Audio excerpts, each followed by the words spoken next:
Sawadee Hello everyone, my name is Vira and welcome to today's Houdini tricks and tips session. Today is going to be the first session of many of the series I'm working on, which is a quick start to Python in Houdini. Today's session is going to be very basic. We will see how can we run Python in Houdini using the Python shell, and we will use Python to create node, delete node, and to create the node, we really need to know the node type name. So we will see how can we get that information because it might not be so obvious. And before we start, if you like this kind of video, give it a like and consider subscribe to the channel. It will let me know that you like this kind of content so I can keep doing it, and it will really help the channel greatly. You know, all those engagement, all those algorithm, the boring stuff behind the scene of YouTube. And yeah, without further ado, let's get started.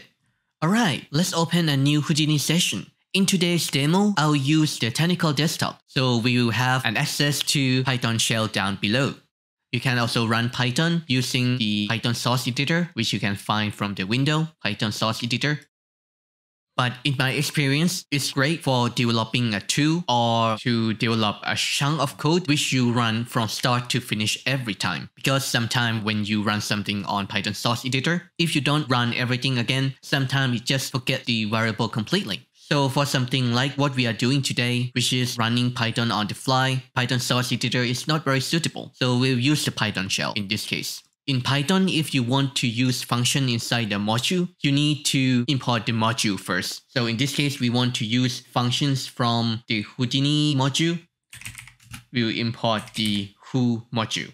But as you can see in the Python shell, it says that it has already imported the Who module. So we don't really need to import the Houdini module again. But for the sake of practice, I'll just import the Who module again. So let's say I want to create a node inside object. We need to identify the object first. In this case, I will have the variable which will represent the object, followed by who, followed by the function node, and inside the parentheses is going to be the path to the node, which in this case is /obj. And now this obj variable is representing the object node. You can do many things to the representation. For example, you can print its name. You can print the path to the object node. And of course, you can create the node inside the node, which in this case we'll use the function called createNode. You'll need two arguments. The first one is going to be the type of the node. In this case, I want to create a geometry node inside the object, so the type is going to be geo. And second argument is going to be the name you want to give to the node. In this case, I'll just name it awesome geo. But before we press enter, I want a representation of the newly created node as well. So I'll create a variable called geo to receive the return from the createNode function. And there you go. If you look at the network view, you can see that a geometry node has been created inside the object with the name we specified. And of course, if you want to create a node inside the geometry node, we can use the same function. We can use createNode. I'll just create a box. So the type is going to be box and the name is going to be, let's say, awesome box. And of course, we want a representation of the box node. So we need to create a variable to receive the return of the function. And there we go. Quick and easy. If we want to delete a node, you can just use the function called destroy. There you go. And you know, you can use the arrow key in the Python shell to browse through the command you ran earlier. So if I want to recreate the box again, I can just use the arrow key to find the command I used to create the box, then press enter, and the box is back. Alright, so far so good. Let's say I want to create a node called pointWrangle. I'll create it under the geometry node. And I'll use the function called createNode. And I think the type name is pointWrangle, and I'll just name it awesome pointWrangle. I will Shift L to organize the node in the node network. Select the pointWrangle and press P to bring up the parameter dialog.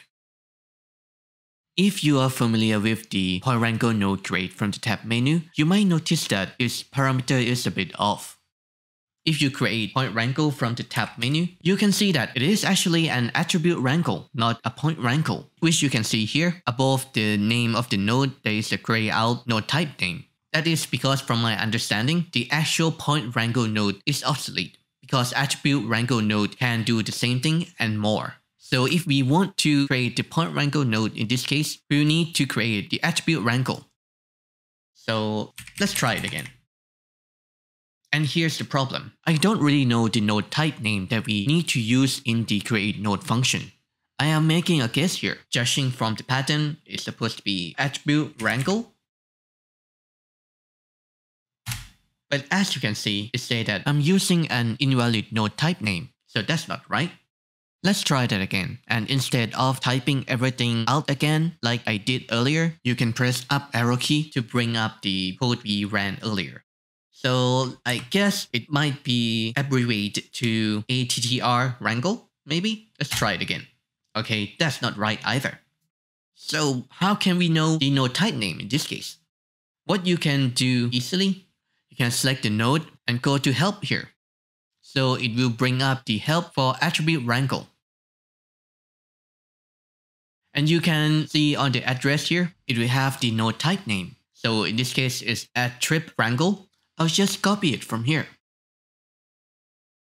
And instead of using attr wrangle, I'll use what I copied and run the script again. And yay, the node is being created. Awesome. But even though this method is simple and easy to use, sometimes the node type name on the address might not be the exact same that the tab menu used to create the node. So I will show you the other method to find out the node type name, which is the method I usually use. So basically what I would do is to create the node from the tab menu first. Then I'll use Python to find the node type name from the newly created node. So basically, if we don't have anything and I want to create, let's say, a mountain node. So I'll just create a mountain node from the tab menu first. I'll select the mountain node. And I'll use the Python to grab what I am selecting. So in this case, I'll use the function who.selectedNodes. And if we print the result, you can see that it returns a tuple of the selected node. So let's say if I select two things on the network view, and I run the select nodes function again, and then print, you can see it gives us a tuple with the information of two nodes.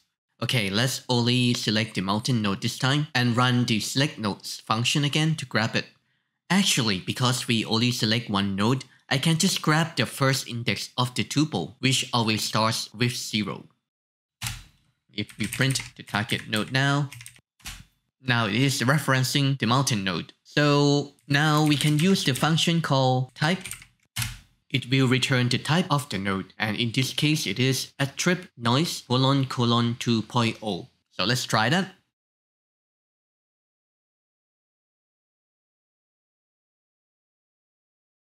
And there we go, the mountain node has been created.